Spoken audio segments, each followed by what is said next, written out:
These days, people all around the world are more and more keen on sharing. Sharing their cars, sharing their flats, sharing their assets with strangers. It's fun. It's a way to make money, and most of all, it's a more efficient way to match supply with demand. Now China's getting on that bandwagon too. Uber, the controversial company that connects riders and drivers through a smartphone app and enrages European taxi drivers in the process, has recently launched its app in China. Carpooling is catching on, thanks to horrific traffic jams and sky-high license plate prices. And industry analysts predict a bright future for car sharing in a country which has 100 million more licensed drivers than it has cars. We see a positive trend.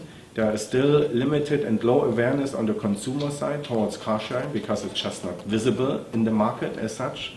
But once confronted, the Chinese customer are very, very open. They are very open towards the general idea of car sharing.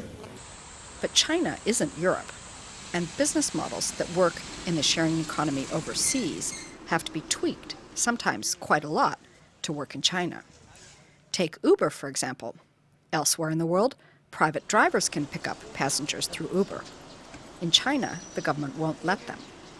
The app only connects riders with rental car companies, and the cost is very high. Taking coffee as an example, so you can enjoy RMB 1 per cup for Nestle, and my coffee is 7 RMB, Starbucks is 30, Sheraton is 60 RMB. So for Uber is that, so we do have a premium brand, which is the Uber Black. So Uber aims to offer a premium experience in exchange for its higher cost. And since the normal experience of riding in a Chinese taxi feels more life-threatening than life-affirming, they may be onto something.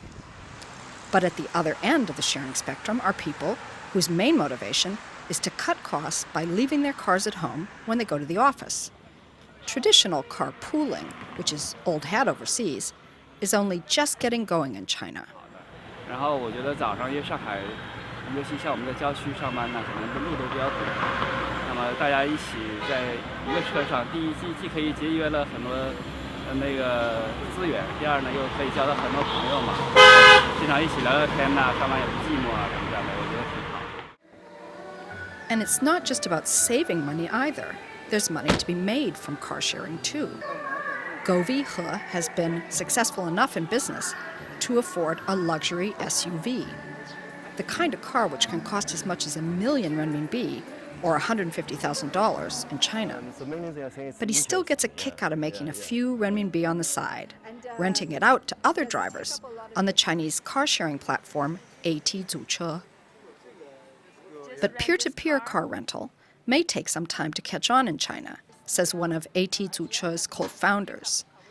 The new business has hit hurdles in all sorts of areas, from insuring the cars to checking the credit of potential drivers.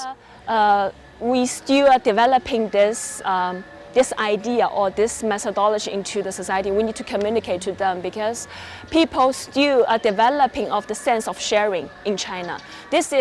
We need to educate the society, educate the audience because they haven't. First of all, there's low awareness in China. And secondly, and people still, the culture, traditional culture of Chinese people, they still want to own this thing instead of share it with other people.